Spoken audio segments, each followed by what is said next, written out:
Deliver করবো, ওদেরকে data provide করে দিয়েছি অলরেডি 3 সেকশনে, তোমাদের গুগল ক্লাসরুমে আছে।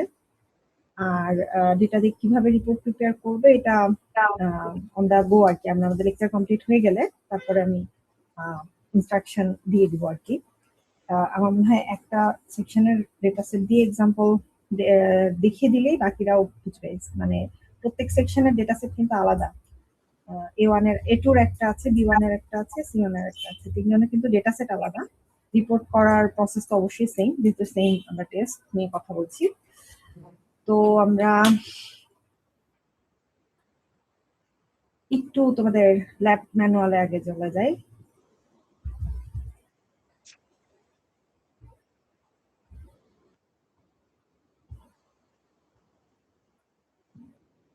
ঠিক আছে, তোমাদের একদম লাস্ট টেস্ট, ল্যাব ম্যানুয়ালের একদম লাস্ট টেস্ট ট্রাইক্সাল কম্প্রেশন টেস্ট, এখানে লেখা আছে ফর কোহেসিভ সয়েল। তো আমরা আপাতত যে ডেসক্রিপশনটা দিচ্ছি এটা কোহেসিভ সয়েলের জন্যই, কোহেশনলেস সয়েল এর জন্য আমরা দিচ্ছি না।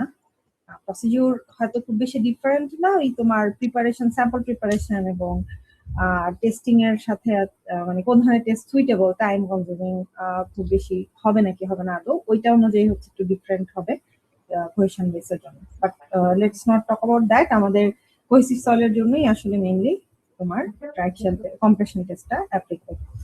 তো এখন ওই শুরুতেই যেটা বলতে হয় যে ট্রাই এক্সিয়াল মানে কি, তিনটা এক্সিস নিয়ে কাজ করছে না, ট্রাই যেহেতু বলছে না তিনটা এক্সিস নিয়ে কাজ করছে। তিনটা এক্সিস কেন লাগে বা তিনটা এক্সিস নিয়ে আমরা কেন কনসার্ন আছি, কারণ ফিল্ডে আসলে স্যাম্পল তো তোমার মানে আমরা রিয়েল লাইফ যে ওয়ার্ল্ডে বিলং করি সেটা তো আসলে 2D না, 3 ডাইমেনশনাল। তো আমরা যখন যে কোনো ফিল্ডের যে কোনো একটা ডেপথে কোনো একটা পয়েন্ট নিয়ে কথা বলবো, ওটাতে অ্যাকচুয়ালি দুইটা হরাইজন্টাল ডিরেকশন থেকে এবং একটা ভার্টিক্যাল ডিরেকশন থেকে, মানে when it is in equilibrium condition, তখন এই তিনটা ডিরেকশনের লোড দিয়ে কিন্তু তাকে প্রেজেন্ট করা যায়। যেমন এই যে ইফ বলি যে ফ্রম রাইট টু লেফট ডিরেকশনের এই ফোর্সটা এদিকেও কিন্তু আছে, কিন্তু কি আছে, ইকুইলিব্রিয়ামে আছে, মানে এটার এটা ব্যালেন্সে আছে। সো একটা নিয়ে কথা বললেই বুঝতে পারবো যে আসলে টোটাল কত। তো এখন ধরো এই যে ডিরেকশন গুলি বলছি, তার মানে হচ্ছে এই পয়েন্টটাকে আমি আসলে একটা কিউবিকাল শেপ যদি চিন্তা করি, তাইলে সেই শেপের তিনটা সারফেস নিয়ে কথা বলছি, এই সারফেস, এই সারফেস আর এই সারফেস। বাকি তিন সারফেস হচ্ছে আমার কিসে আছে, ইকুইলিব্রিয়ামে আছে আর কি। তো ধরো এই যে এদিকে নর্মাল ফোর্সটা এদিকেও আছে, তো ধরে নাও তিনটা কিউবিক শেপের তিনটা যে সারফেস, সেই তিনটা সারফেসের উপরে যদি আমি তিনটা নর্মাল লোড চিন্তা করি, তাহলে সেই লোডগুলা আমার এগুলাকে বলা হবে হচ্ছে লোড বা স্ট্রেস। আমি তো আসলে একটা পার্টিকেলের লোড মানে হচ্ছে স্ট্রেস আমার, এগুলোকে বলা হবে কি স্ট্রেস। ডিরেকশনটা কি, সারফেসের উপরে কি পারপেন্ডিকুলার না, তাহলে এগুলো কি নর্মাল স্ট্রেস।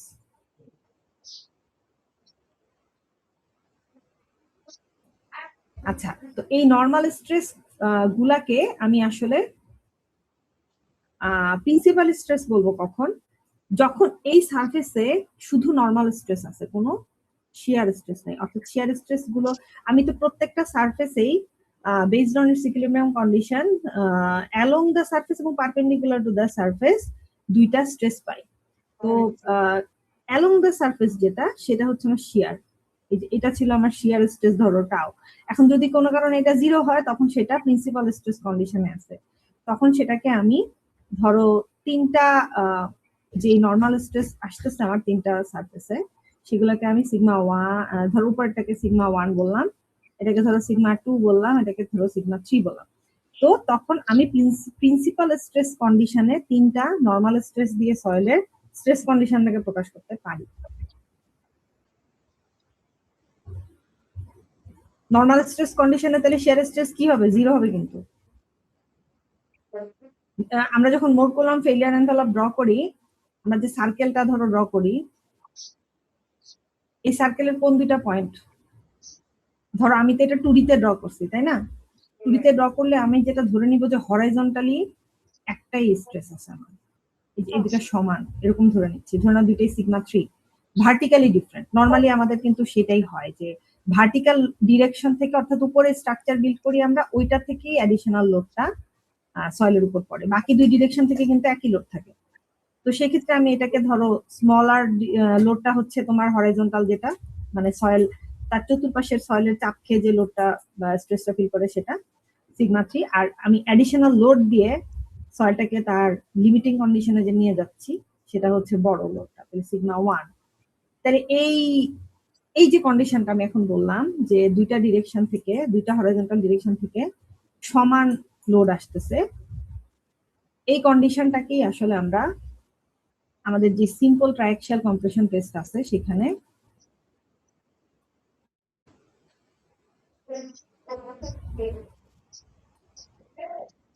রিপ্রেজেন্ট করি। কম্প্রেশনাল টেস্ট কেন? কারণ আমরা লোড সয়েলে তো টেনশন অ্যাপ্লাই করতেছি না, আমি সয়েলে আমি কম্প্রেশনাল লোড দিচ্ছি, এখানে কম্প্রেশন টেস্ট। এবং এটা যদিও তোমার ট্রাইঅ্যাক্সিয়াল টেস্ট, তিনটা অ্যাক্সিস থেকে কি তিনটা আলাদা লোড আসবে? ধরো সিগমা 1 যদি উপরে যায়, হরাইজন্টালি যে দুইটা সিগমা আছে আমার, এই দুইটা সিগমাকে আমি একই রাখতেছি, দুইটাই আমার সিগমা 3।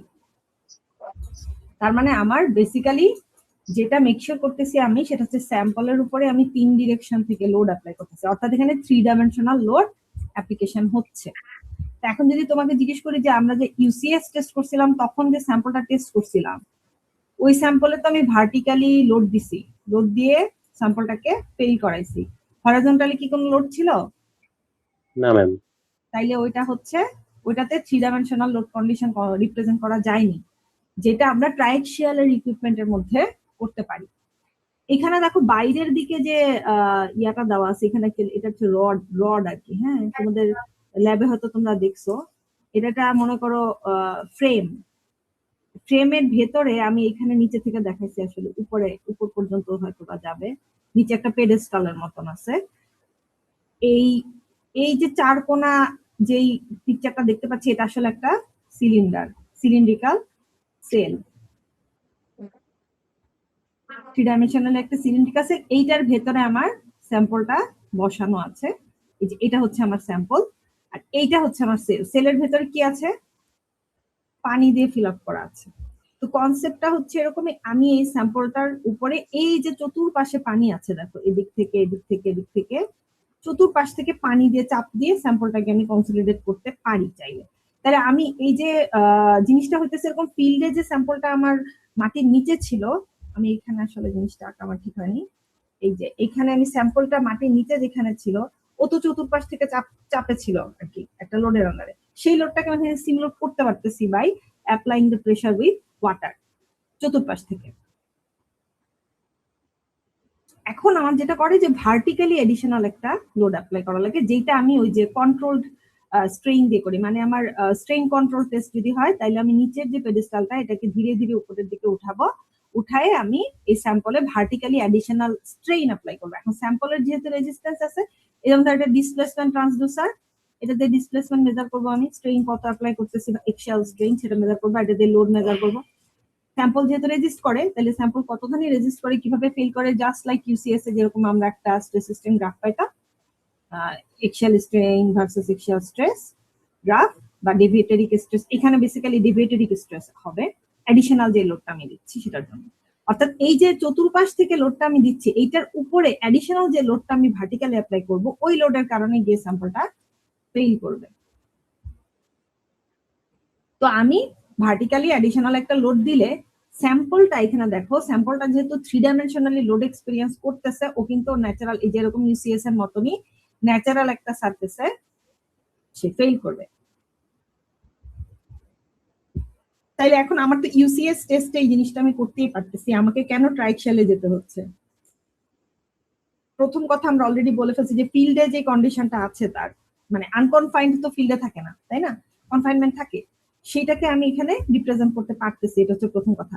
দ্বিতীয় কথা, ইউসিএস টেস্টে তো আমি ড্রেনেজ অ্যালাউ করি না, আমি এমন ভাবেই স্ট্রেন অ্যাপ্লাই করি ভার্টিক্যালি যাতে করে এখানে স্যাম্পলের কোনো কনসলিডেশন হবে না এবং ড্রেনেজ কন্ডিশন আমি অ্যালাউ করবো না, আনড্রেইনড কোহেশন বা আনড্রেইনড শিয়ার স্ট্রেংথ আমি মেজার করি। এইটার কেসে এই সয়েলের যে ফ্রিকশন অ্যাঙ্গেল থাকতে পারতো, অর্থাৎ সয়েলের যে ফ্রিকশনাল রেজিস্ট্যান্সটা হতে পারতো, সেটা মেজার করার আমার কোনো পদ্ধতি নেই। ট্রাইক্সিয়াল টেস্টে সেটা করা সম্ভব।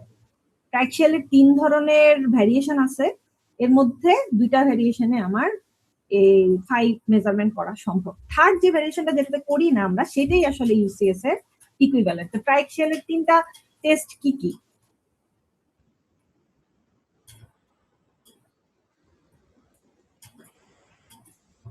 তার আগে বুঝতে হবে ট্রাইক্সিয়াল টেস্টে কি কি হয়। 2টা স্টেজ আছে এখানে। প্রথম স্টেজটা হচ্ছে এই স্যাম্পলের চতুর্পাশ থেকে যে আমি পানি দিয়ে চাপ দিচ্ছি, এই চাপ দিলে স্যাম্পলের একটা পরিবর্তন হবে। পানির চাপে এখানে অবশ্য মেক শিওর করে নিব যে আমি স্যাম্পলটার ভেতরে কোনো পানি ঢুকতেছে না, সেল থেকে পানি স্যাম্পলে ঢুকবে না। কেন? কারণ আমি স্যাম্পলটাকে রাবার মেমব্রেন দিয়ে আটকায় দিছি। তাইলে আমার কি রাবার ভেদ করে পানির ভিতর ঢুকে না, শুধু পানির চাপটা সে এক্সপিরিয়েন্স করবে, একটু পানিটা সে এক্সপিরিয়েন্স করবে না। তো তাইলে আমি চাপটা দিয়ে স্যাম্পলটাকে কনসলিডেট করাইতে পারি। এটা আমার একটা স্টেজ গেল। আমি শুধু ধরো সেলে প্রেসার অ্যাপ্লাই করে সেই প্রেসারের আন্ডারে স্যাম্পলটাকে কিছুক্ষণ ড্রেনে জ্বালা করে রেখে দিলাম। তখন কি হবে? ভেতর থেকে পানিটা ধীরে ধীরে ড্রেনে বের হয়ে যাবে, বের হয়ে গেলে স্যাম্পলটা কনসলিডেট করলে স্যাম্পলটা মোর স্ট্রঙ্গার হবে আর কি। অর্থাৎ কোনো একটা এক্সিস্টিং লোডিং কন্ডিশনে, ইনসিটু কন্ডিশনে সে যদি সময় পায় হাতে, অথবা আমি যদি মনে করো উপরে অ্যাডিশনালি আর্টিফিশিয়ালি লোড দিয়ে রাখছি একটু কনসলিডেট, তাহলে সেটার নেচারটা আমি এখানে দেখতে পাবো যে উইথ টাইম সে কিভাবে কনসলিডেট হচ্ছে। এখানে ভলিউম চেঞ্জটাও মেজার করা যায়, যেহেতু পোর ওয়াটার বের হয়ে যাচ্ছে, পোরের ওয়াটার কতখানি বের হয়ে যাচ্ছে, সেই অনুযায়ী আমি এটা ভলিউম মেজারমেন্টও করতে পারি। তো এখান থেকে সেটা হচ্ছে আমার প্রথম স্টেজ, এটাকে বলা হচ্ছে কনসলিডেশন স্টেজ। এরপরে আসি আমি ওই যে ভার্টিক্যালি যে পিস্টন দিয়ে, এখানে একটা পিস্টন আঁকছি আমি, এটা যদি ড্রয়িংটা ভালো হয় নাই, এই পিস্টনের মাধ্যমে আমি রেজিস্ট করতেছি না স্যাম্পলটাকে। এই বটমের যে পেডেস্টালটা, এটাকে ধীরে ধীরে উপরে উঠাচ্ছি, স্যাম্পল উঠতে পারতেছে না কারণ আমি পিস্টন দেখে আটকে রাখছি। তার মানে এখানে স্যাম্পলে ভার্টিক্যালি অ্যাডিশনাল একটা স্ট্রেন অ্যাপ্লাই হচ্ছে, সেই স্ট্রেনের আন্ডারে স্যাম্পলটা লোড জেনারেট করে ফেল করবে। এটাকে বলা হয় লোডিং স্টেজ, লোড অ্যাপ্লাই করা হচ্ছে। তাহলে এই 2টা স্টেজের কোন স্টেজে আমি ড্রেনেজ অ্যালাউ করতেছি, কখনো মানে আমি ইদার ড্রেনেজ অ্যালাউ করতেও পারি, নাও করতে পারি। সেই অনুযায়ী ট্রাইক্সিয়াল টেস্ট হয় 3 ধরনের। স্টেজ 2টা কি আবার লিখি। একটা হচ্ছে কনসলিডেশন স্টেজ, যেটা সেল প্রেসারের মাধ্যমে অ্যাপ্লাই করি আমি, আর একটা হচ্ছে লোডিং স্টেজ, যেটা আমি নিচের পেডেস্টালটা উপরে অ্যাপ্লাই উঠায় ধীরে ধীরে স্ট্রেইন অ্যাপ্লাই করে আমি লোড মেজার করে আমি ফেল করাই স্যাম্পলটাকে। হ্যাঁ, ফেলিয়ার।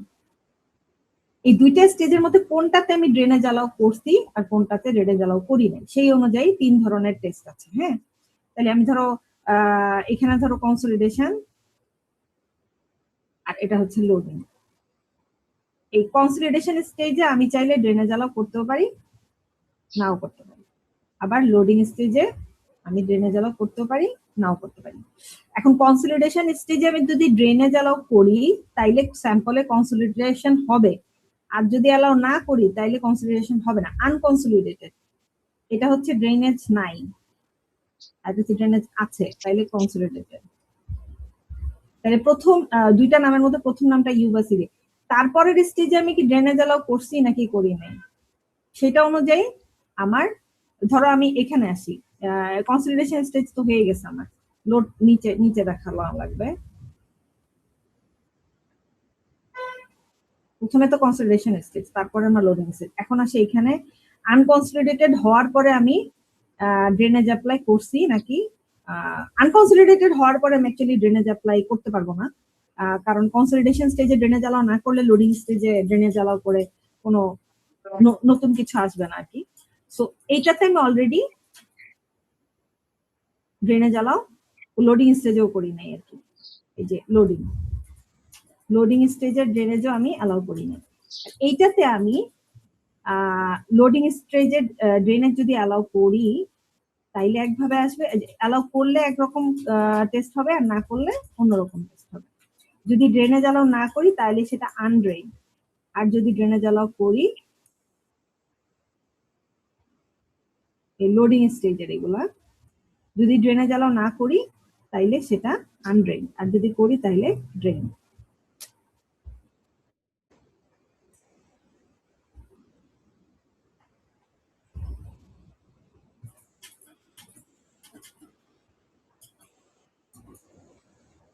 তাইলে আমাদের কি কি 3টা টেস্ট, এটা আনকনসলিডেটেড আনড্রেইনড।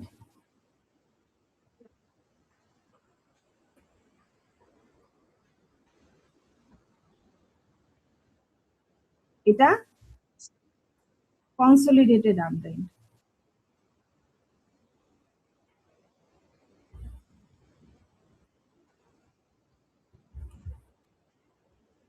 এটা হচ্ছে কনসলিডেটেড ড্রেন।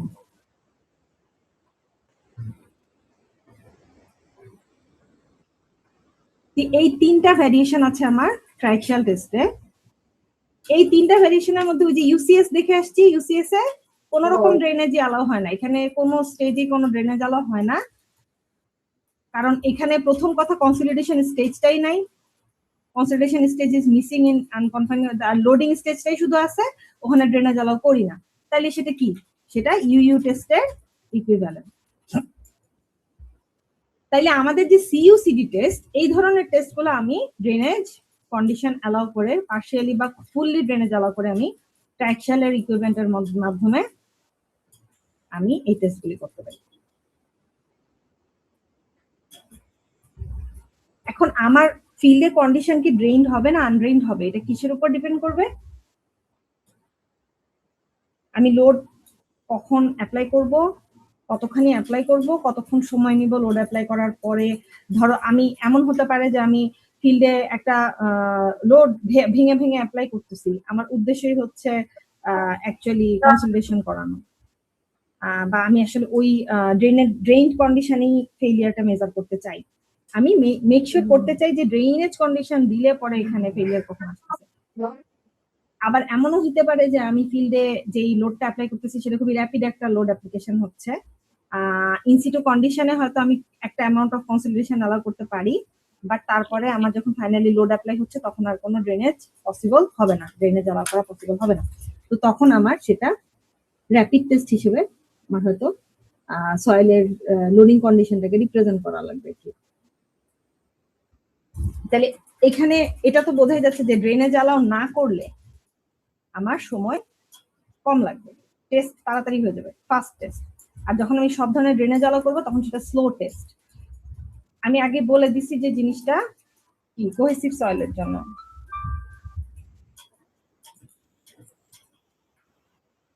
কোহেসিভ সয়েলের পারমিয়াবিলিটি কম হয়, এটা আমরা জানি। আমরা যখন ল্যাবে পারমিয়াবিলিটি টেস্ট করছি তখন আমরা কি করছি, কোহেশনলেস বা স্যান্ডি টাইপের সয়েলের জন্য করছি, যেটা ফাস্ট ছিল। তো কোহেসিভ সয়েলের কেসে ড্রেনেজ কিন্তু অনেক সময় লাগে, পারমিয়াবিলিটি খুবই কম থাকে। তো ওইটাতে আমি যদি ড্রেন কন্ডিশন রিপ্রেজেন্ট করতে যাই তখন আমাকে অনেক সময় নিয়ে টেস্টটা করতে হবে। তাহলে সিডি টেস্টে কম্পারেটিভলি সময় বেশি লাগবে, আর সিইউ টেস্টে কম্পারেটিভলি কম সময় লাগবে, কারণ আমি দুইটা স্টেজের একটা স্টেজে ড্রেনেজ অ্যালাউ করি, আরেকটাতে করি না। আচ্ছা, এখন মোটামুটি ভাবে আমি তোমাদেরকে একটা মানে ব্রিফ আইডিয়া দিয়েছি যে ট্রাইক্সিয়াল টেস্ট কয় ধরনের হয়, কোন টেস্টের উদ্দেশ্য কি থাকে। এইটা আমাদের প্রসিডিউর যদি বলি, প্রসিডিউরে একটু আসি। আচ্ছা, এখানে স্পেসিমেন প্রিপারেশনের একটা কনসেপ্ট আছে, সেটা হচ্ছে আনডিস্টার্বড স্পেসিমেন আর হচ্ছে রিমল্ডেড স্পেসিমেন। টেস্ট করার সময় আমাকে যেহেতু আমি ড্রেনেজ অ্যালাউ করতেছি, যদি আমি অ্যাকচুয়ালি সিইউ বা সিডি টেস্ট করি আর কি, তখন স্পেসিফিক্যালি আমাদের কনসেপ্টটা এই কনসলিডেশন কতখানি আমি করতে দিচ্ছি, বা কনসলিডেশনটা কোন লোডের আন্ডারে আমি করতেছি। এখানে যে চতুর্পাশ থেকে পানির চাপটা আমি অ্যাপ্লাই করতেছি, এই চাপটা যদি আমি বেশি অ্যাপ্লাই করি, এটা তো অ্যাকচুয়ালি একটা স্ট্রেস অ্যাপ্লাই করতেছে কি, সেটা যদি আমি বেশি বেশি অ্যাপ্লাই করি, লাইক ডিরেক্ট শিয়ার টেস্টে তোমরা একটা নর্মাল লোড অ্যাপ্লাই করছিলা, তিনটা নর্মাল লোডের মধ্যে যে লোডটা বেশি সেই লোডের আন্ডারে ফেলিয়ারও বেশি লোডে হয়। এরকম এখানেও কনসলিডেশন টেস্টে যত বেশি লোডে সেল প্রেসার দিয়ে আমি স্যাম্পল কনসলিডেট করাই, স্যাম্পল তত বেশি কনসলিডেটেড এবং স্ট্রঙ্গার হয়, এবং তখন ভার্টিক্যালি লোড অ্যাপ্লাই করলে আরো বেশি লোডে গিয়ে ফেল করে। তো ওইভাবে আমি আমার মোরকুলম ফেলিয়ার এনভেলপ কিন্তু জেনারেট করতে পারি, যেখানে আমার ইন্টারসেপ্ট এবং স্লোপ দুইটাই আমি পাবো। ডিএক্সআই টেস্টের মতনই, পার্থক্য হচ্ছে ডিএক্সআই টেস্টে আমরা কোর ওয়াটার প্রেসারের ইফেক্টটা দেখে নেই, এখানে আমরা সেটা দেখবো, সেটা নিয়ে পরে আসতেছি। তো আমার স্পেসিমেন লাগবে আইডিয়ালি তিনটা। স্পেসিমেন আর স্যাম্পলের মধ্যে পার্থক্য আমরা বলছি, স্যাম্পল হচ্ছে ধরো কোন একটা ডেপথ থেকে আমি একটা কি নিয়েছি, শেলবি টিউব নিয়েছি, তো ওই শেলবি টিউবের পুরা লেন্থ জুড়ে যে সয়েলটা আছে ওটা হচ্ছে একটা জায়গার soil, representative of a specific region of আমার সাবসয়েল, ওখান থেকে আমি 3টা আইডেন্টিক্যাল স্পেসিমেন জেনারেট করতে পারি। অর্থাৎ আমি আমার যে নির্দিষ্ট সাইজ আছে, ধরো 38 মিলিমিটার আর 76 millimetre, 38 millimetre dia, 76 millimetre height, cylindrical specimen, এরকম 3টা আমি প্রিপেয়ার করে নিব। তাইলে ওরকম ওগুলো আমার 3টা একই স্যাম্পল থেকে বানানো, দেখে ওগুলো আমার 3টা স্পেসিমেন। তো 3টা স্পেসিমেনকে আমি 3টা আলাদা আলাদা কনসলিডেশন লোড এর মাধ্যমে কনসলিডেট করায় ফেল করাবো। এভাবে করে আমাকে 3টা স্পেসিমেনের ডেটা নিতে হবে। তাই সেগুলোকে কিভাবে প্রিপেয়ার করব সেটা এখানে বলা আছে। এখানে তোমাকে একটা ময়েশ্চার কন্টেন্ট মেজারমেন্টও করতে হয়। এটাতে আর ডিটেইলে যাচ্ছে না, এখানে একটা প্রসেস বলা আছে, দেয়ার আর আদার প্রসেসেস যেটা নিয়ে এখন আমি এত ডিটেইলে বলবো না। রিমোল্ডেড স্পেসিমেন তোমরা হয়তো ল্যাবে ইউজ করতা, হইলে যদি করতে পারতা, আনডিস্টার্বড তোমরা করবা না।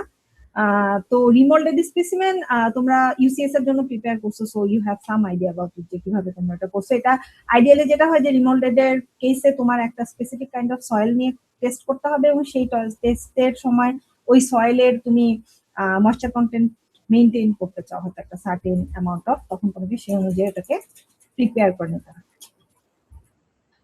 টেস্টিং প্রসিডিউরে আসি। টেস্টিং প্রসিডিউরের শুরুতেই যেটা একটু বলতে হবে সেটা হচ্ছে ট্রাইক্সিয়াল টেস্ট এবং এনি আদার টেস্ট, যেগুলো সয়েলের স্ট্রেংথ টেস্ট আর কি, সেটা স্যাম্পলটাকে কি কন্ডিশনে নিয়ে করার চেষ্টা করে আর কি।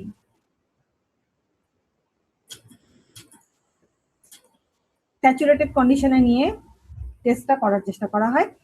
কেন আমার স্যাম্পলটা স্যাচুরেটেড কন্ডিশনে নিয়ে টেস্ট করার চেষ্টা করা হয়? স্ট্রেংথ টেস্ট, ইভেন তোমার কনসলিডেশন টেস্টও আমরা স্যাম্পল স্যাচুরেট করে নিয়ে করার চেষ্টা করি। এটার 2টা কারণ আছে।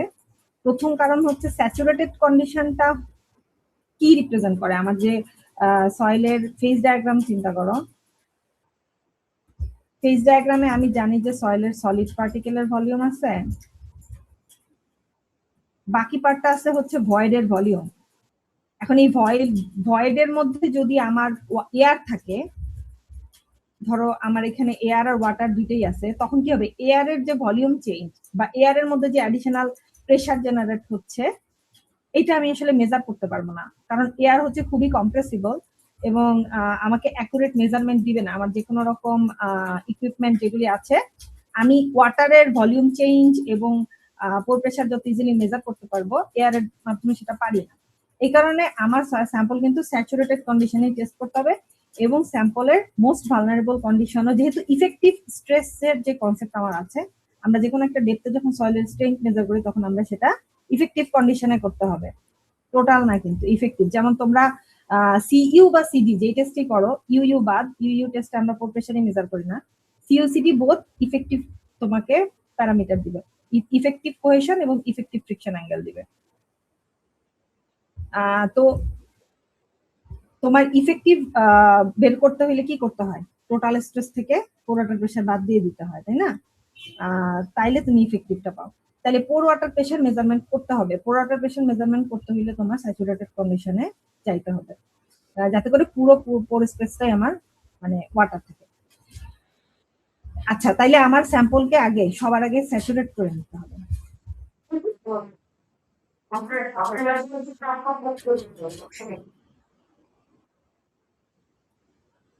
আচ্ছা, স্যাচুরেট আমি এটা এখানে মুছে দিই, এটা ভুলে আছে।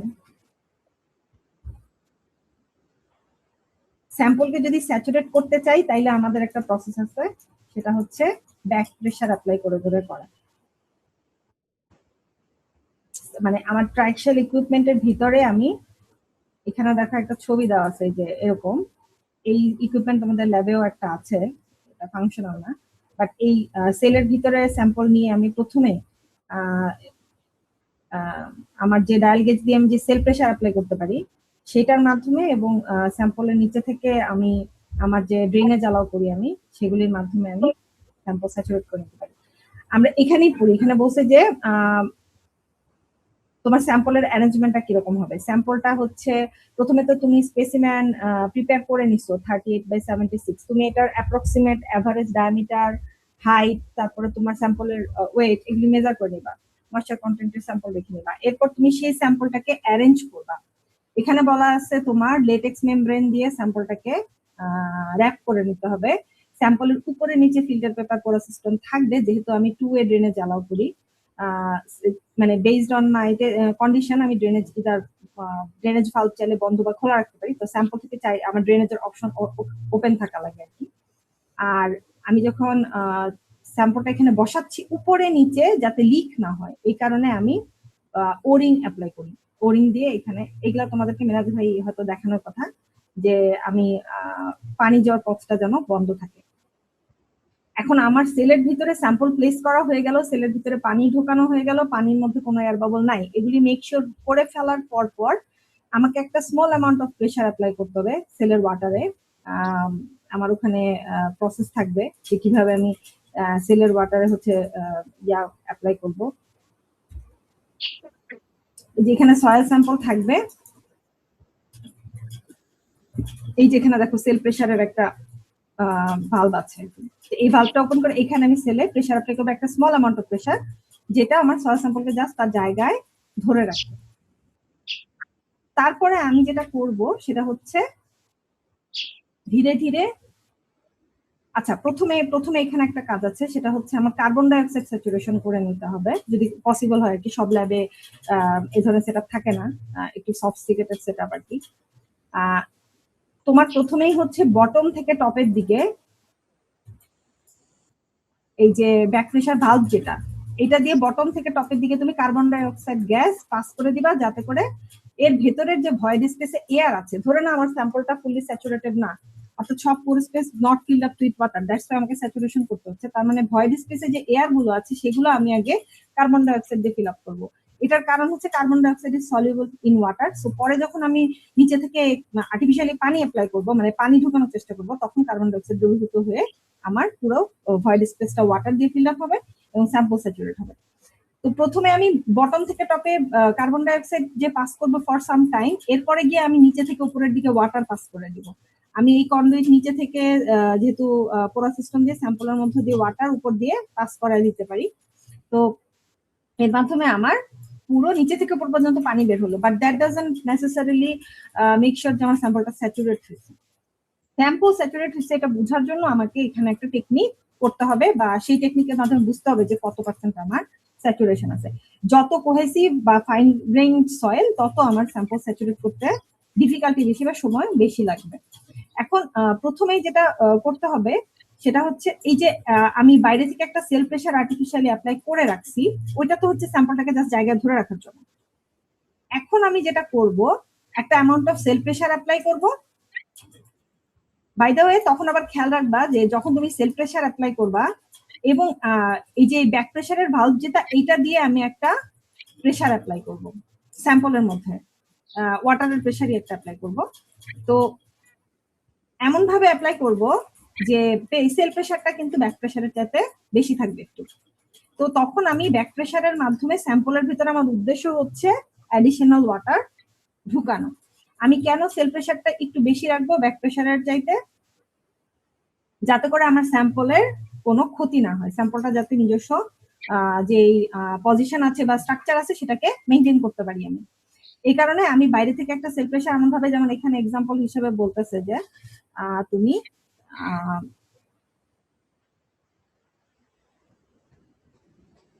আচ্ছা এখানে এক্সাম্পলটা বলে না, আমি বলতেছি, ধরো তুমি 100 কেপিএ সেল প্রেসার অ্যাপ্লাই করলাম, 50 কেপিএ ব্যাক প্রেসার অ্যাপ্লাই করলাম।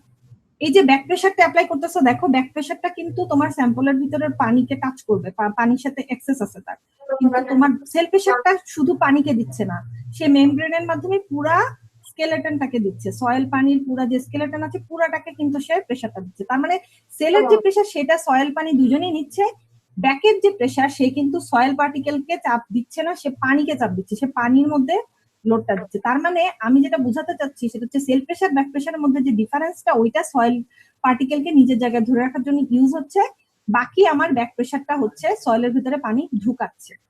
আমি যখন এই যে সেল প্রেসার অ্যাপ্লাই করলাম 100 কেপিএ, তখন কিন্তু আমি কি করি নাই, স্যাম্পলের ভেতরে ড্রেনেজ ভালভ কিন্তু বন্ধ রেখেছি। যখন আমি প্রেসারটা উঠাতে চাচ্ছি তখন আমি ড্রেনেজ ভালভটা বন্ধ রাখবো, যে সেল প্রেসার ব্যাক প্রেসার যেটা আমি প্রেসার উঠাতে চাচ্ছি তখন আমি ড্রেনেজ ভালভটা বন্ধ রাখবো, না রাখলে কিন্তু স্যাম্পলের ওই প্রেশারটা আমি মানে উঠাইতে পারবো না সেলে আর কি, তাই না? স্যাম্পল যদি চাপ আগিয়ে নিয়ে নেয়, তার মানে কি এখানে ভালভ বন্ধ রেখে আমাকে সেল প্রেশারটা অ্যাপ্লাই করতে হবে।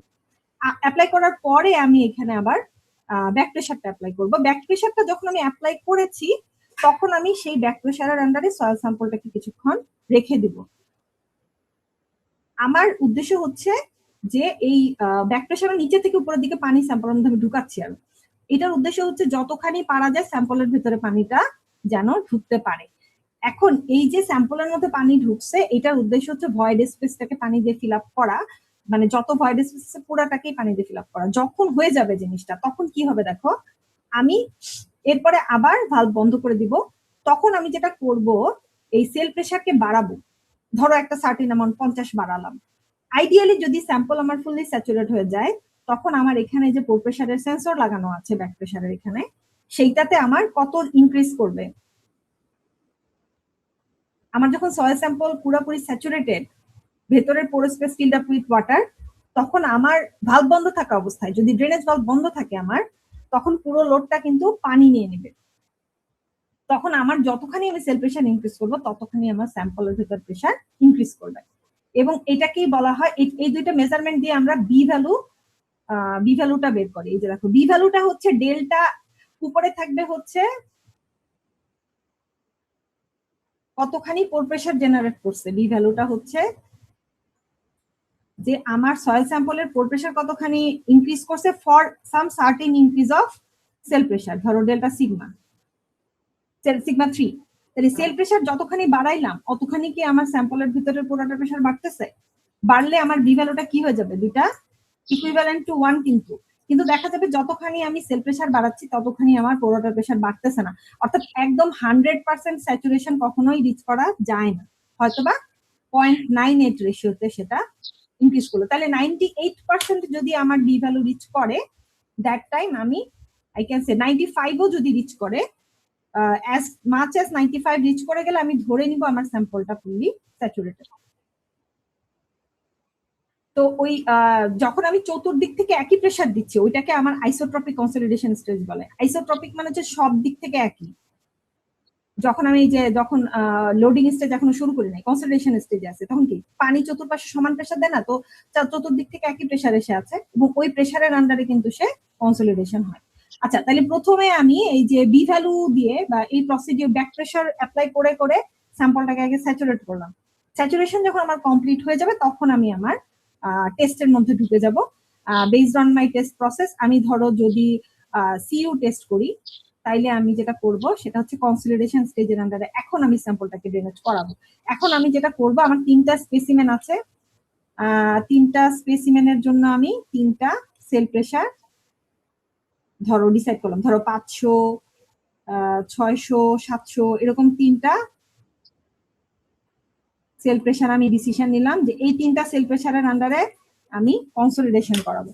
তাহলে প্রথম টেস্টের সময় একটা স্পেসিমেনে আমি এখানে 500 কেপি এর আন্ডারে স্যাম্পলটাকে ড্রেনেজ হইতে দিব। যতক্ষণ ড্রেনেজ হয় ড্রেনেজ হইতে দিব। এরপরে যখন ড্রেনেজ কমপ্লিট হয়ে যাবে, কনসলিডেটেড হয়ে যাবে, তখন আমি ড্রেনেজ ভালভ চাইলে বন্ধ রাখতে পারি, খোলাও রাখতে পারি। যদি আমি ড্রেনেজ ভালভ বন্ধ রাখি, তাহলে সেটা কি ধরনের কন্ডিশন? ড্রেনেজ ভালভ বন্ধ রেখে আমি যদি এখন লোড অ্যাপ্লাই করি স্যাম্পলের উপরে, ভার্টিক্যালি অ্যাডিশনাল লোড অ্যাপ্লাই করি, তাহলে এটা কি ধরনের কন্ডিশন? আনড্রেইনড কন্ডিশন। সেক্ষেত্রে আমার প্রথমটা কনসলিডেটেড, পরেরটা আনড্রেইনড। এখন কনসলিডেটেড আনড্রেইনড বা সিইউ টেস্ট হবে সেটা। ওইটার কেসে আমাকে যেটা করতে হবে, in order to get my effective stress, আমাকে পোর প্রেশার সেন্সর দিয়ে পোর প্রেশার মেজার করতে হবে। কারণ আমি যখনই ড্রেনেজ ভালভ বন্ধ রাখবো, ড্রেনেজ অ্যালাউ করবো না, তখন স্যাম্পলের ভিতরের পানিতে পোর প্রেশার জেনারেট করবে, এবং সেই পোর প্রেশারটা আসলে সয়েল লোড নেয় নাই, সেই লোডটা নিচ্ছে পানি। এবং পানি যখন ড্রেনেজ অ্যালাউ করবে, তখন কিন্তু পানি আর সেই লোড নিতে পারবে না, তো এটা ইফেক্টিভ না। তো তখন আমাকে পোর প্রেশার মেজারমেন্টও করতে হবে, টোটাল লোড মেজারমেন্টও করতে হবে। তো লোড থেকে যে টোটাল স্ট্রেসটা আমি পাচ্ছি এডিশনাল, সেখান থেকে আমাকে পোরাটার প্রেশারের মেজারমেন্টটা বাদ দিয়ে নিতে হবে in order to get my effective stress. তো ইফেক্টিভ স্ট্রেস গুলি বের করে নিয়ে ফাইনালি আমি ফেইলিয়ার লোড যখন আমি বের করব, সেটার মাধ্যমে আমি আমার মোট কুলম্ব যে ডায়াগ্রাম আছে, এই যে সিগমা 3 প্রাইম, সিগমা 1 প্রাইম, এই ভ্যালুগুলো আমি ইউজ করবো to get my effective parameter. অর্থাৎ 500তে একবার, 600তে একবার, 700তে একবার, এভাবে টেস্ট করে আমি আমার পুরোটার প্রেশারের মাধ্যমে আমি ইফেক্টিভ ফেইলিয়ার স্ট্রেস গুলি, প্রিন্সিপাল স্ট্রেস গুলি পাবো। আর যখন আমি হচ্ছে সবসময় ড্রেনেজ অ্যালাউ করবো, তখন আর আমার পোর প্রেশার মেজারমেন্টের কোনো কনসেপ্ট নাই বা এটা নিয়ে কোনো চিন্তার বিষয় নেই, কিন্তু এটা খুবই স্লো। অর্থাৎ আমি যখন কনসিলিডেশন স্টেজে ড্রেনেজ অ্যালাউ করছি, স্যাম্পলকে কনসিলিডেট করাইছি, তখন আমার স্যাম্পল ড্রেনেজ অ্যালাউ করছি, তারপরে আবার আমি লোডিং অ্যাপ্লাই করলাম, তখনও ড্রেনেজ অ্যালাউ করছি। তাইলে দুইটা স্টেজেই আমি ড্রেনেজ অ্যালাউ করেছি, কোনো সময় আমি পোর প্রেশার জেনারেটরতে দিই নাই। তো তখন আমার পুরাটাই হবে মানে ইফেক্টিভ কন্ডিশন বা ড্রেইনড কন্ডিশন বলে।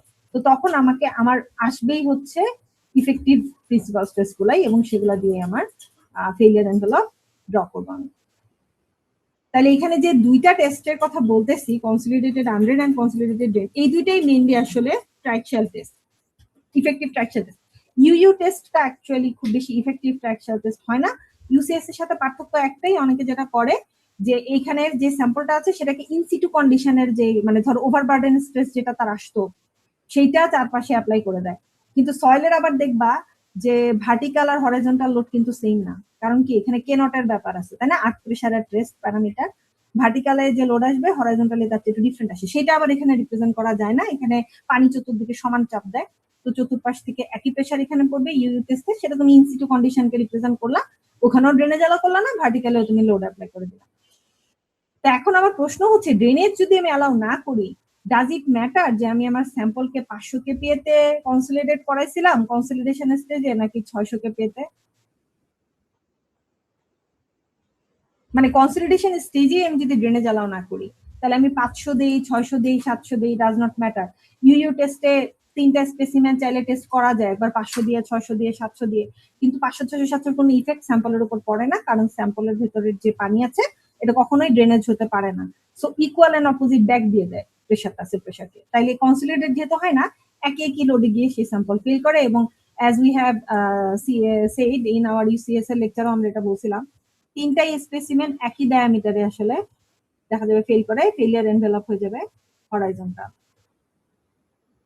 তোমার ইউইউ টেস্টে, which is expected based on the sample fully saturated. Sample যদি ফুললি স্যাচুরেটেড হয়, তখন ওই আনড্রেইনড কন্ডিশনে তোমার does not matter cell pressure বাড়াইলা নাকি কমাইলা, এটার কোনো ইফেক্ট আসে না। আর যদি তুমি কনসলিডেটেড আনড্রেইন বা কনসলিডেটেড ড্রেন যে কোনো টেস্টে ইনিশিয়ালি কনসলিডেশন স্টেজে ড্রেনেজ অ্যালাউ করো, তখন সেটার একটা ইফেক্ট আসবে। 500, 600, 700 তুমি কত সেল প্রেশারে স্যাম্পলটাকে কনসলিডেট হতে দিচ্ছ। যদি বেশি সেল প্রেশারে কনসলিডেট হতে দাও, সে বেশি কনসলিডেট হবে, বেশি স্ট্রং হবে, তখন একটা হায়ার লোডে গিয়ে ফেল করবে, just like we have seen in direction test, যে নর্মাল লোডটা যদি বেশি হয় তাহলে বেশি একটা লোডে গিয়ে সে ফেল করে।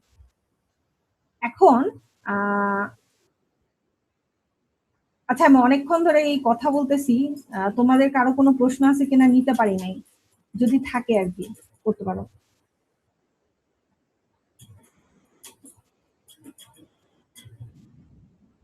আচ্ছা, ধরে নিচ্ছি কারো কোনো প্রশ্ন নাই। তাইলে আমার সিইউ যে টেস্টটা, সেটা আসলে সবচেয়ে, আমরা যতটুকু আলোচনা থেকে বুঝতে পারলাম যে আমার এখানে পোর ওয়াটার প্রেশারের মেজারমেন্টের রিকোয়ারমেন্ট আছে। যেহেতু সেকেন্ড স্টেজটা যেটা লোডিং স্টেজ, সেটাতে আমি ড্রেনেজ অ্যালাউ করছি না, সেক্ষেত্রে ইফেক্টিভ মেজারমেন্ট, ইফেক্টিভ স্ট্রেস বা effective share strength parameter measurement করার জন্য, অর্থাৎ সি প্রাইম, ফাই প্রাইম, এগুলি হচ্ছে effective share strength parameter. C5 হচ্ছে টোটাল আর কি, যদি তুমি আনড্রেইনড কন্ডিশনে থাকো তাহলে টোটাল আর কি। তাহলে এই ইফেক্টিভ গুলি বের করার জন্য আমার পোর ওয়াটার প্রেশার মেজারমেন্ট করা লাগে। এবং অনেস্টলি স্পিকিং ট্রাইক্সিয়ালি সিইউ টেস্টই মোস্ট, মানে বলতে পারো যে রিপোর্ট প্রিপারেশনের দিক থেকে সবচেয়ে বেশি কাজ। সিডি টেস্টে আবার কোনো পোর প্রেশার মেজারমেন্টের ইস্যু নেই। তাহলে আমরাও সবচেয়ে বেশি কাজের যে টেস্ট, সেটার জন্য ল্যাব রিপোর্ট প্রিপেয়ার করব সিইউ টেস্টের জন্য।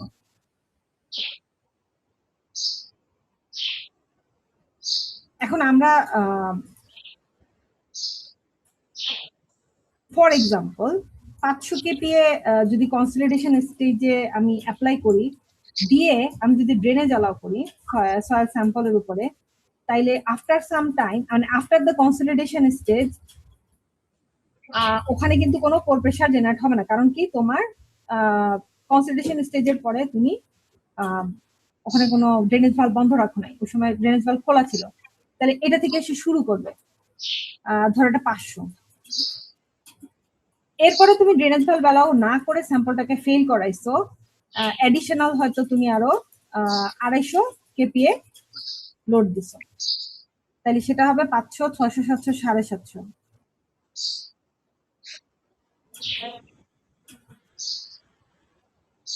এটা কিন্তু আমার ডেভিয়েটেরিক স্ট্রেস, এটাকে বলে সিগমা ডি।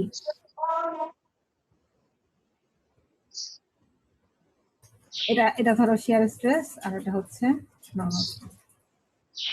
তাহলে এখন এই যে এই কন্ডিশনটা যে 250 কেপিএ অ্যাডিশনাল লোড এসে এই যে 750 তুমি মেজার করতেছো ভার্টিক্যালি, তোমার এটা কি টোটাল না ইফেক্টিভ? এটা টোটাল সিগমা 1, এটা আর এটা ধরো সিগমা 3, এগুলা সবই আমার total. when the sample failed in undrained condition, তখন তুমি গিয়ে দেখলা আমার সেল প্রেসারে 500 কেপি অ্যাপ্লাই করা আছে, ডেভিয়েটরে অ্যাডিশনাল 250 গেছে, টোটাল ভার্টিক্যালি তাহলে আমার কত আসছে? কারণ ভার্টিক্যালি তো তোমার সিগমা 3 আগে থেকে অ্যাপ্লাই ছিল, অ্যাডিশনাল 250 উপর থেকে আসছে যখন তুমি ভার্টিক্যাল লোড অ্যাপ্লাই করছো। তাহলে টোটাল ভার্টিক্যালি প্রিন্সিপাল স্ট্রেস হচ্ছে 750, বাট এগুলা টোটাল প্রিন্সিপাল স্ট্রেস। তাহলে ইফেক্টিভটা কিভাবে বের করবো? টোটাল কেন বলতেছি? কারণ তুমি লোডিং স্টেজে তো আনরেইনড করছো না, কনসিডারেটেড আনরেইনড, তো তাহলে তুমি যদি লোডিং স্টেজে ড্রেনেজ ভালভ অফ রাখো তখন তো পোর প্রেসার জেনারেট করে গেছে, তখন কিন্তু আর তোমার এই যে 500 কেপিএ সেল প্রেসার অ্যাপ্লাইড ছিল সিগমা 3 সেটা কিন্তু আর নাই, কারণ পোর প্রেসার কন্টিনিউয়াস জেনারেট করে যাচ্ছে এবং সেই পোর প্রেসার তুমি মেজার করতেছো। তাইলে তোমার যেই কেপিএ তে ফেল হইলো অ্যাডিশনাল সিগমা ডেভিয়েটর, যে ডেভিয়েটর লোডে তোমার ফেল হইলো, সেই ডেভিয়েটর লোড বরাবর পোর প্রেসারটা কত মেজার করছো সেটা তোমাকে জানতে হবে। ধরে নাও ফর এক্সাম্পল ওই সময় আমার ফেইলিয়ার পোর প্রেসারটা হচ্ছে তোমার ধরে নাও 50, তাইলে আমি যে সার্কেলটা ড্র করলাম টোটালের সিগমা 3 সিগমা 1, সেটা থেকে আমি ইফেক্টিভের সার্কেল ড্র করতে চাইলে কতটুকু বামে যাব? দুইটা থেকেই আমার সিগমা 3 450 আর 700 এই 50 পরিমাণ বামে চলে যাবে, তাহলে এটা 450 হবে আর এটা 700 হবে। তাহলে এইটার কেসেও মনে করো আমার এটা যদি 250 ফেল করে 600 কেপিএ কনসলিডেট করে দিলে এটা কি 250 বাড়বে না কমবে? বেড়ে যাবে, কারণ সে তো বেশি বেশি লোডে কনসলিডেটেড হয়েছে। সেকেন্ডটার কথা বলতেছি, সেকেন্ড স্পেসিমেন, বুঝতে পারছো?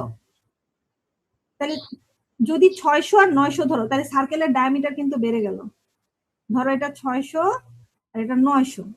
এখন ওই সময় ফেইলিয়ারের, ঠিক ফেইলিয়ারের সময় যে প্রফেশনটা ছিল সেটা হচ্ছে তোমার কত?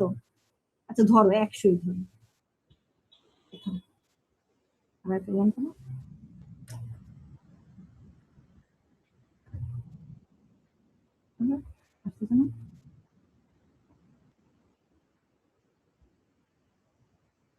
একশোই ধরো, ইয়ার মাথা খারাপ হয়ে গেছে।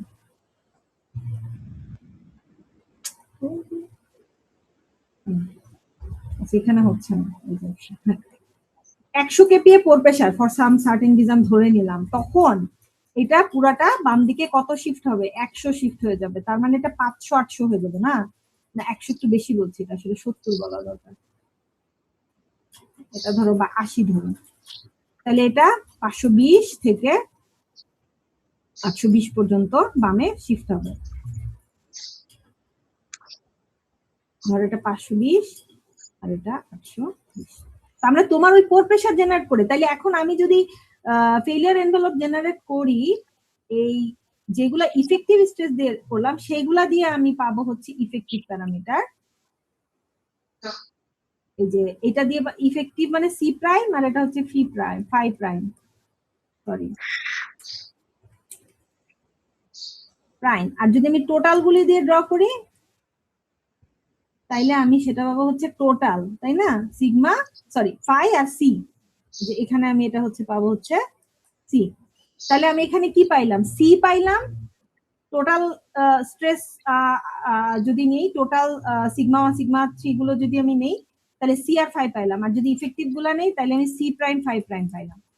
এই দুইটা পেয়ার অফ রেজাল্টসই আমাকে রিপোর্ট করতে হয় সিইউ ট্রাইক্সাল টেস্টের জন্য। এখন আসো আমরা আমাদের ডেটা সেটে যাই। আমার মনে হয় তোমাদের এখান থেকে আমি একটু স্ক্রিনশট করি।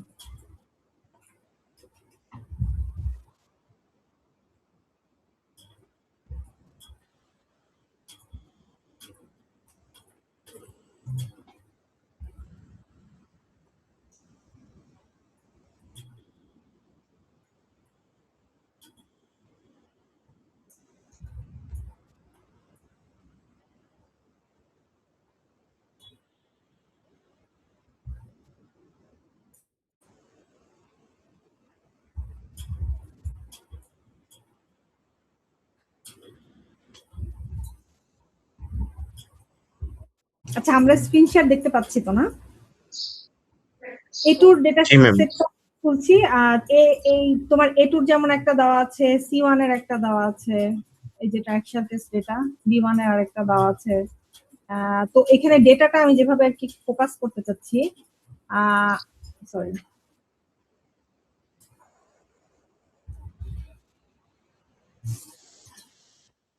এখানে তোমার স্যাম্পলের ডায়ামিটার, হাইট এগুলি দেওয়া আছে। স্যাম্পলের ডায়ামিটার এবং এক্সিয়াল স্ট্রেইন দিয়ে তুমি কিন্তু ওই যে আমাদের ইউসিএস টেস্টটা যেভাবে আমরা ইনস্ট্যান্টেনিয়াস ক্রস সেকশনাল এরিয়া বের করতে পারি, সেটা দিয়ে আমাকে কিন্তু স্ট্রেস জেনারেট বা স্ট্রেস মেজার করতে হবে। এটার জন্য আমাদের এখানকার ডেটা সেটটাও দেখে আসলে ভালো হয়। যেমন তোমার টাইম ভার্সেস লোড ডেটা, এটা তো এখানে দেওয়া আছে। এই যে, আচ্ছা, এখানে এটা হচ্ছে ডিফরমেশন আর কি। টাইম টাইম আমার লাগবে না, ডিফরমেশন ভার্সেস লোডই আমার দরকার। তো টাইম আমার দরকার নেই, লোড আর ডিফরমেশন থেকে আমি এক্সিয়াল স্ট্রেন মেজার করতে পারবো। আর পোর প্রেসারের মেজারমেন্টটা আমার এখানে বলে দেওয়া আছে, যেটা আমার লাগবে। তো পোর ওয়াটার প্রেসারের মেজারমেন্ট যদি আমার থাকে, আমি কারেক্টেড এরিয়া হচ্ছে এক্সিয়াল স্ট্রেন আর হচ্ছে তোমার ইনিশিয়াল ক্রস সেকশনাল এরিয়া আর লোড, এগুলি থেকে বের করে ফেলতে পারবো। লোড না, ইনিশিয়াল ক্রস সেকশনাল এরিয়া আর স্ট্রেন থেকে বের করবো কারেক্টেড এরিয়া। তারপরে তোমার ডেভিয়েটারিক স্ট্রেসটা হচ্ছে এইখানে যে লোডটা তুমি দেখতে পাচ্ছ, এগুলো সবই ডেভিয়েটারিক, কারণ কোন সেল প্রেসারে তুমি টেস্ট করতেছো সেটা কিন্তু বলে দিছে। দেখো, প্রথমেই বলে দিছে সেল প্রেসার 900, 1000 বা তোমার যার যার ডেটা সেটে এরকম উপরে বলা আছে কোন সেল প্রেসারের আন্ডারে টেস্ট হচ্ছে। তো সেল প্রেসারটা আমরা অলরেডি জানি, যেটা জানি না সেটা হচ্ছে পোর ওয়াটার প্রেসারটা এক একটা ইনস্ট্যান্টে জানি না, এখানে দেওয়া আছে। তো পোর ওয়াটার প্রেসারের মধ্যে এখানে কোনটা যে ফেলিয়ার এটা কিন্তু জানি না, এটা আমাকে প্লট করে দেখতে হবে।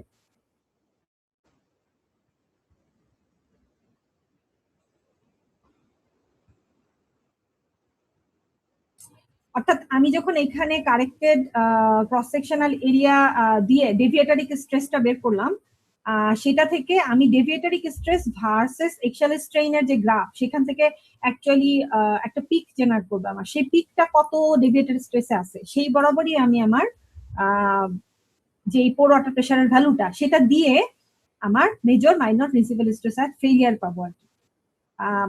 Effective major, minor, principal stress at failure পাবো। ইফেক্টিভ মাইনর প্রিন্সিপাল স্ট্রেস হচ্ছে সিগমা 3 প্রাইম, যেটা ওই সিগমা 3 মাইনাস ইউ, এটা তুমি সবগুলোর জন্যই জেনারেট করতে পারো। মেজর প্রিন্সিপাল স্ট্রেসের কেসে কিছু না, তোমার ডেভিয়েটরটা জাস্ট যোগ হয়। সো তোমার যখন ইফেক্টিভ মাইনর প্রিন্সিপাল স্ট্রেস আসতেছে, সেটার সাথে সিগমা ডি যোগ করে দিলে কিন্তু তুমি মেজর প্রিন্সিপাল স্ট্রেস পাইলা। অথবা তুমি চাইলে ইফেক্টিভ মেজর প্রিন্সিপাল স্ট্রেস এটা থেকে তোমার পোর ওয়াটার প্রেসার বাদ দিয়ে নিলা। মেজর বা মাইনর এগুলা জাস্ট কিসের উপর ডিপেন্ড করে, এই যে অ্যাডিশনাল যে লোডটা অ্যাপ্লাই হচ্ছে সেটা হচ্ছে মেজরের সাথে অ্যাড, মাইনরের সাথে ওটা অ্যাড করে দিচ্ছি to get the major principal stress. তো ওই যে গ্রাফটা তুমি ড্র করবা, ওইখান থেকে তুমি বুঝবা তোমার ফেইলিয়ারটা কোনটা আসছে আর কি। তো তোমার তিনটা স্পেসিমেনের জন্য তিনটা আলাদা আলাদা ডেটা শিট তুমি ফিল আপ করে নিলা। এগুলা কিন্তু তোমার ল্যাব রিপোর্টের সাথে যাবে। তারপরে তোমার যেগুলো তোমার ফেইলিয়ার লোড, সেই অনুযায়ী তুমি সিগমা ডি ফেইলিয়ার পাবা। মানে তোমার তিনটা স্পেসিমেনের জন্য sigma D failure 1, sigma D failure 2, এভাবে তুমি পাবা। সেগুলো তুমি যোগ করবা হচ্ছে সিগমা 3 প্রাইমের সাথে। সিগমা 3 ধরো এটা 1, সিগমা 3 2, তিনটা স্পেসিমেনের কিছু তিনবার পাবা। হ্যাঁ, সিগমা 1 1 প্রাইম, সিগমা 1 2 প্রাইম, এইভাবে। এই 1 2 গুলা হচ্ছে স্পেসিমেনের নাম্বার, বুঝছো? তো এভাবে করে তুমি তোমার ডেটাগুলা দিয়ে মোট কুলম ফেইলিয়ার এনভেলপ ড্র করতে পারবে না, সিগমা এক্স এক্সিসে ওয়াই এক্সিসে তাও। তো সেখানে টোটাল আর ইফেক্টিভ দুই ধরনের সার্কেলই কিন্তু থাকবে। তো টোটাল গুলা কি, ইফেক্টিভ গুলা বাম দিকে থাকবে, টোটাল গুলা একটু ডান দিকে থাকবে। কিন্তু ইফেক্টিভ বাম দিকে আসে কারণ পোর ওয়াটার প্রেসারে সমান বাম দিকে শিফট করে। তো সেই অনুযায়ী তোমার এনভেলপ ড্র করবা। তুমি এনভেলপ ড্র করে দেখবা যে টোটাল এবং ইফেক্টিভ সিফাই গুলা কত আসে। তো এগুলাই তোমরা রিপোর্ট করবা আর কি। এখানে যে আমার রিকোয়ারমেন্ট অফ গ্রাফস হচ্ছে তোমার সিগমা ডি এর তিনটা স্পেসিমেনের যে আলাদা তিনটা গ্রাফ হবে, ডেভিয়েটারিক স্ট্রেস ভার্সেস এক্সিয়াল স্ট্রেইনের যে গ্রাফ হবে, তিনটা স্পেসিমেনের আলাদা হবে, এবং এই মোট কুলম ফেইলিয়ার এনভেলপের গ্রাফ হবে একটা, যেটাতে বোথ টোটাল মানে তুমি C phi C prime 5 5 prime দুইটাই তুমি দেখাবা, রিপোর্ট করবা। আর বাদ বাকি এখানে অ্যাডিশনাল যদি কিছু বলা থাকে, অর্থাৎ এই টেবিলের পর থেকে এই ইকুয়েশন তোমার জন্যই দেওয়া, নিচে ইনস্ট্রাকশন এতটা ফলো করতে হবে না। এখানে আরো জিনিস বলা আছে, এগুলো আমি তোমাদেরকে রিপেয়ার করছি না। যতটুকু এখানে হয়তো একটু ভুলো আছে, এগুলো তোমার সেল প্রেশার না। সেল প্রেশার গুলো প্রত্যেকটা টেবিলের টপে যে সেল প্রেশার গুলি লেখা আছে সেগুলাই তোমার সেল প্রেশার। তো আমার মনে হয় তোমরা বুঝতে পারছো, পড়লে আরো বেটার বুঝবা, মানে রিপোর্ট করার সময় আরো বুঝবা। কনফিউশন হলে আমাকে জানাতে পারো। পুরোটা প্রেশারের মেজারমেন্ট নিয়ে বা কোনো ক্যালকুলেশনে যদি কোনো কনফিউশন হয় অবশ্যই আমাকে কন্ট্যাক্ট করতে পারো। তোমাদের আর যদি কোনো প্রশ্ন থাকে তাহলে সেটা করতে পারো। আদারওয়াইজ আর কি আমার ডেলিভারি এখানেই আর কি শেষ, লেকচার এখানেই কমপ্লিট।